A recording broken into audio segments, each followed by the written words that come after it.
Another way that you can find jobs in Canada is one way that is usually ignored by international students, and that's dropping off your resume.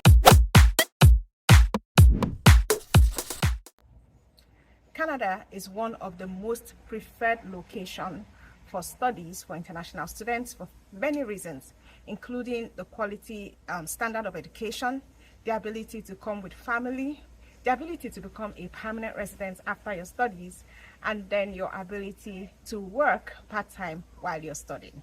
Now, a lot of international students are asking if they will be able to pay their living expenses and their tuition while working in Canada. So today we'll be talking about the truth about working in Canada as an international student. We'll be looking at how many hours you can work in Canada as an international student, where to find the jobs that you can do, any restrictions to working as an international student, and we can look at how much you can earn as an international student. So let's start with where can you find these jobs in Canada.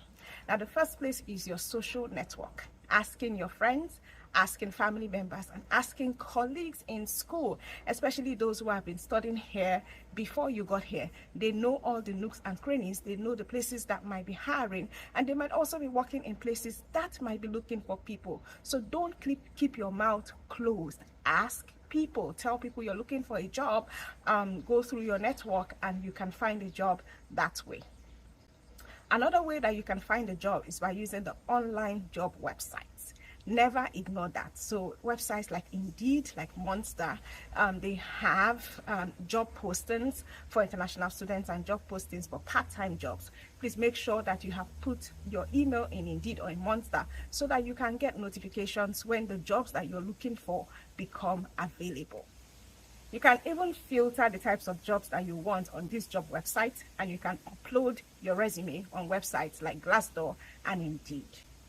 Another way that you can find jobs in Canada is one way that is usually ignored by international students, and that's dropping off your resume at the places that you want to work. So if you go to certain malls, you might find notices that we're looking for, where we're hiring, on their doors, and you can just walk in with your resume and drop it there and tell them you're looking for jobs. I know people who have been interviewed on the spot and have gotten jobs on the spot just because they walked in and they had their resume with them. Now let's look at what type of jobs are available for you as an international student. Now remember that as an international student, you can only work part-time. You can't work full-time. So the jobs that will be available for you part-time will include things like a customer service job in grocery stores, barista jobs in coffee shops, food delivery jobs, receptionist, sales associate in a lot of grocery stores. So a lot of grocery stores will take you as a sales associate, and then fast food joints like McDonald's will take you to flip burgers or to even be a cashier. Cashiering is another very popular job that students do. You can also be an Uber driver if you have your G license or your driving license. You can do food delivery if you have your driving license. These are lucrative, and you can always do this on a part-time basis. Now, there are also side hustles you can do, like dog walking if you like dogs, or doing a nanny job on a part-time basis. Like, the options are just so many. Don't limit yourself when you're looking, as long as you can work part-time to fulfill the hours that are allowed to you by RSCC. Those jobs are available for you. Now let's talk about the restrictions to working as an international student. So like I said before, as an international student, you're not allowed to work full-time. You can only work 20 hours a week off campus, but if you're working on campus, you can work unlimited hours. The only way you can work full-time as a student is if you got your study permit before October of 2022, then that temporary policy to work for 40 hours would concern you. But if you got your study permit after that, you can only work 20 hours a week off campus. Now, there are some people who are working more than that. Some people will advise you to do that, but I will advise you not to, because you do not want to jeopardize your chances of getting your post-graduation work permit refused. I mean, what's the profit if your post-graduation work permit is refused? That is why you came to Canada in the first place. So be patient. You will soon stop being a student, and you can work as many hours as you want. Now let's talk about how much you can earn as an international student, and can you use the money you earn to pay for your living expenses and to pay your tuition. I would say no, you cannot. Now let's break it down. If you live in somewhere like Ontario, the minimum wage is $15.50.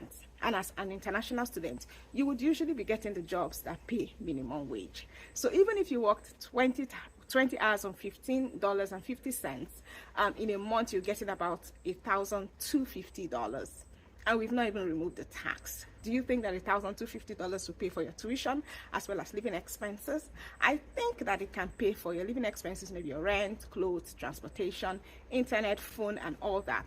But it might not be able to pay for your tuition, except you've already paid some part of your tuition and you're just looking for certain parts. The good news is you can come to Canada with your spouse, and your spouse can work full-time. So if you have a spouse that is working full-time, then they make a lot more money than you. They can work for jobs that are not minimum wage jobs.